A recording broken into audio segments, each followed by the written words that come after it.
Welcome to the 7th episode of our Culinary World Tour. Today we are going to be cooking food from Argentina.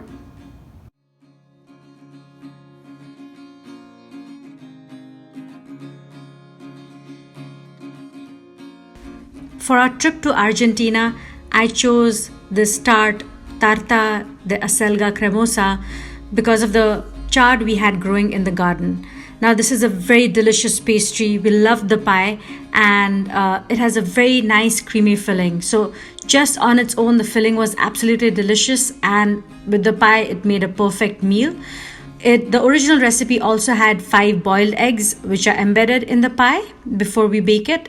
We decided to skip that, but the overall it made a perfect meal, and I'm going to definitely make this again. So let's see how to prepare this.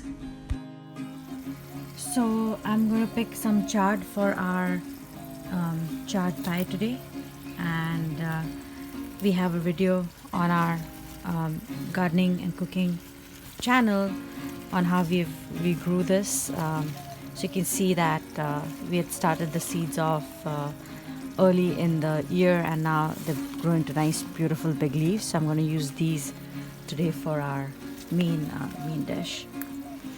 So I'm going to harvest these, and I usually take quite a bit of the stem as well. The stems are quite tender and they taste really good as well. So I'm going to use both the leaves as well as this part of the stem in the food.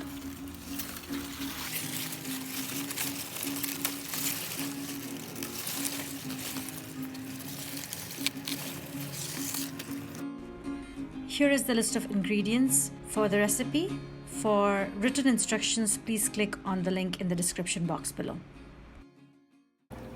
So for the Tarta De Acelga Cremosa, first we are going to make our pastry dough.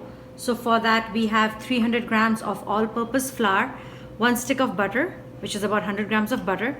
We'll use half a teaspoon of salt and some ice cold water to make the dough a smooth dough. Then for the filling, which is the acelga or chard filling, we have this beautiful tender chard picked from the garden, just picked it. And I'm going to use the stalks as well as the leaves. We will use the onion, garlic. This is 1 onion, about 4 cloves of garlic, large onion. This is, and then of course we'll need oil to saute this. And for flavoring, we are going to add again salt. We will have, this is nutmeg powder, pepper, and then we're going to add some ground mustard.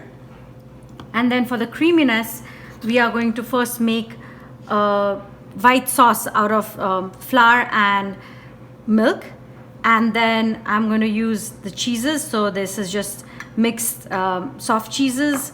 This is Parmesan cheese, and this is cream cheese. So I'm going to use all of these to give it a nice creamy texture, and then that is going to be filled into our pie and then baked. And I will use 1 egg for the egg wash.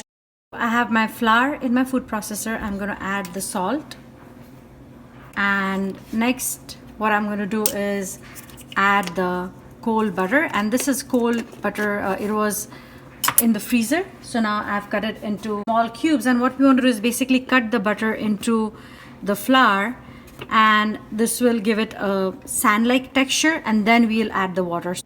So I'm going to pulse it a few times to get that butter cut into the flour. As you can see, the butter is well incorporated and it's starting to look sand-like. So I'm going to add a little bit of water at a time, not a lot. So this is about 1/4 cup. And once it comes together, then I'm going to just pull it together with hand. Let's see. A little bit more. So you can see it's starting to come together. I'm going to check on it. Okay, it's still dry, so I'm going to add a little bit more water.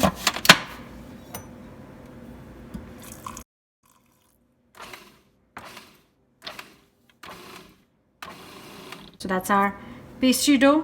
All right, so I'm going to get our dough out. So as you can see, it's a beautiful soft dough.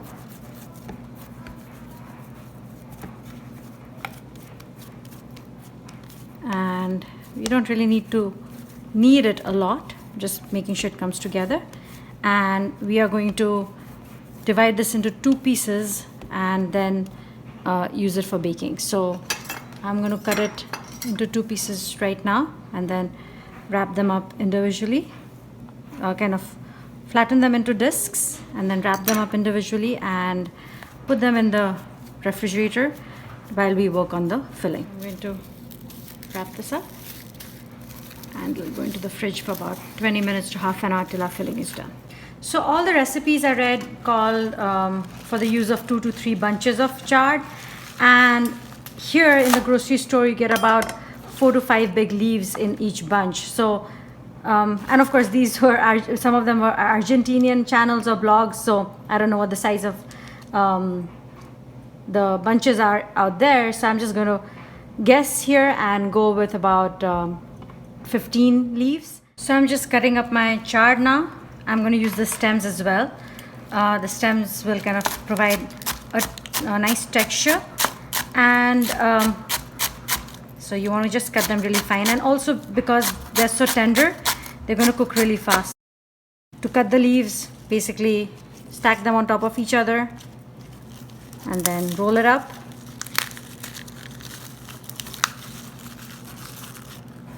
And then let's see, you just cut them into strips, and I personally don't like very long strips of greens when I eat them. So once I cut them into these long strips, I'm just going to turn it perpendicular 90 degrees and then run the knife through the other side so that we get nice small bite-sized pieces of chard. I'm heating up 4 teaspoons of oil. Since I'll be adding a lot of cheese later on, I'm starting with less oil here. So I'm adding in the onions now. Next, we'll add in the garlic. Once they are slightly cooked, I'm going to add the chard stems as well to cook them in. The original recipe didn't call for it, so since the stems take a little bit longer to cook, I'm going to cook it with the onions. So the onions and chard have cooked. They're starting to brown a little, and I'm going to add the all-purpose flour, a tablespoon of that. This is going to help us create the white sauce, and I need to cook it really well so that you don't get a raw taste in the sauce, but not brown it. So I'm going to stir it really well, and then I will add in the milk. I've toasted the flour for about a minute now. I'm going to turn the heat to a lower setting and add in half a cup of cold milk and stir it really well so that there are no lumps. So I've added another half cup of milk just so that I'll have more sauce. So I'm going to add the salt now, and I've noticed that chard generally tastes a little salty, at least to me. So I'm going to just start off with half a teaspoon of salt and then add more as needed to taste. Next is my pepper, again to taste. I'm adding a teaspoon of the ground mustard. Now again, I think this was more of a preference. You can just season it however you want. And now I'm going to give it a quick taste and then add in my greens. All of the cut greens to this.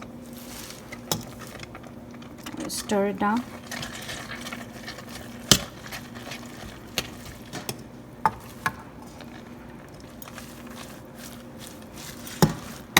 And as I said, these greens are going to wilt and the volume is going to reduce quite a bit.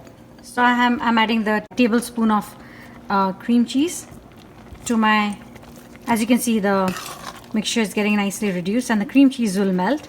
I'm going to add the rest of my cheeses. So this is my grated cheese. It's a mix of different cheeses. It's called a Mexican cheese blend that I buy. And this is Parmesan cheese. So again, all of these are going to melt and be really good together. And then I have some cream cheese left here, so I'm just going to use that to stir everything in. Oh, look at that, it's looking so creamy. And so I'm adding a pinch of nutmeg here. It's going to definitely add to the fragrance and taste. And I have realized that half a cup of milk was perfect for the sauce, because with the moisture from the leaves, it would have been at the right consistency. So this is looking like it's too fluid. So I'm going to have to cook this for a longer time to thicken it up so that it can actually be filled into a pie without making it soggy. So I'm going to have let it cook. If you're making this, don't add more milk, even though it's very tempting and you feel that the sauce, there's too little sauce and you won't have enough filling. So I have cooked it. As you can see, it has reduced in volume. So don't add that additional milk. It's taken me about 10 minutes to get it down to this volume. And now it's starting to thicken. So I think once it cools down, it's going to thicken a lot more. So I'm going to stop cooking at this point in time. And I'll be careful when it's bubbling. It can cause a burn. So when it spills. So just be careful when you're cooking this. And now I'm going to turn off the heat and just let it cool down and prepare our pie crust. So I'm going to use a deep cake pan. This has a detachable bottom. Just you need a deep pan for this. Usually I blind bake my pie shell before adding the filling in. However, all the recipes I found for this ask for the filling to be directly added. So I'm going to try that and let's see how that goes. So I'm going to roll my pie crust to about 1/8 of an inch. And then I'm going to, at the same time, I have my oven heating up to 400 degrees Fahrenheit, which is about 200 degrees Celsius. So my pie crust has been rolled out, and this is always a tricky part to transfer it in. So hold on to your pie crust and then place it in, and then I'm going to press it into the tin. So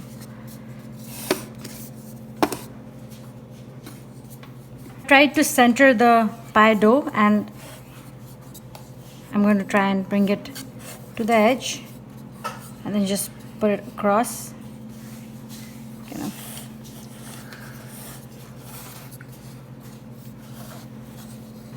So I'm going to roll out the second piece of dough as well, which will be our top layer.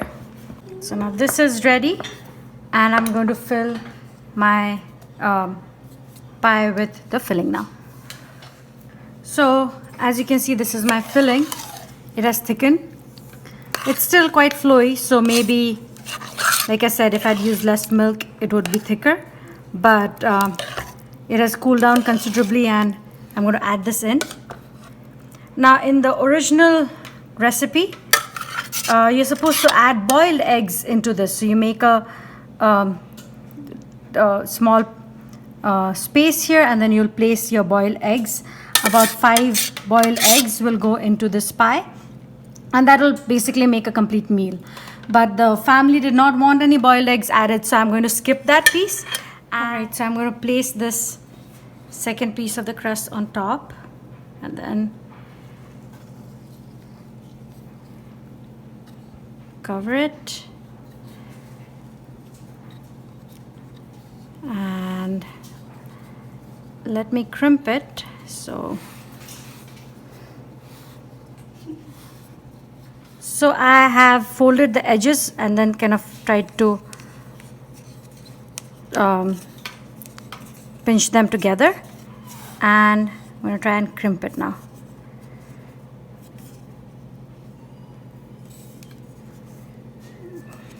I'm going to use this to loosen the edge a bit, maybe. So I have crimped the edges, making it look pretty, and what I'm going to do is add some slits into the dough for the steam to escape, because there's so much liquid in the filling, and that should hopefully help prevent splitting of the pie crust. We'll see.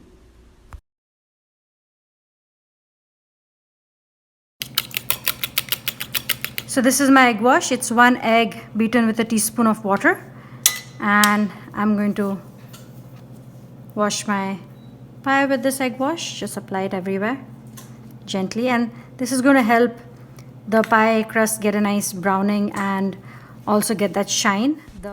I'm going to place this in the oven for about an hour. So it took an hour for this, a little bit more than an hour for this to brown up. And I think it is ready. So I'm going to get it out. It has nicely come away from the edges as well. So let me get this up. And you can see because it had a lot of liquid, it's kind of spilling over, but I think that's fine. So let's see how it tastes. I'm going to run a knife around the edge to separate it from the pan, and then since it's a removable bottom pan, it's going to be really easy for me to separate the pie from the pan. And what I have this another vessel that's turned upside down. It's a small pot that I've put on. I'm going to put this in the center and hopefully it comes out clean. There we go. This looks beautiful and it's nicely brown on the side, the edges, and it did take much longer than what the recipe said that I was trying to follow for the baking time. So it took about an hour.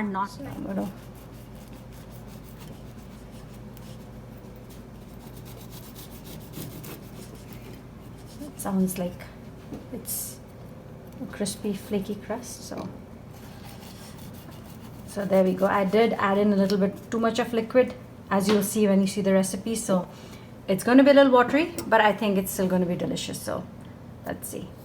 As I saw the filling come out of the very hot pie, I moved it to this plate. This is one of the dangers of trying out recipes where you don't understand the language. So, but it is a recipe where I learned a lot and I know how to make this easier, better the next time I make it. So let's give this a try. So the filling did come out a little, but I think it was a bit too warm when I cut it. So do you want to try it? Give it a try? Okay, sure. Try to get some pastry too. Yep, there we go. I will bring this. And make sure it's not too hot. Do you want to blow on it before you put it in your mouth? What do you think? It tastes great. It tastes like a nice salady kind of thing.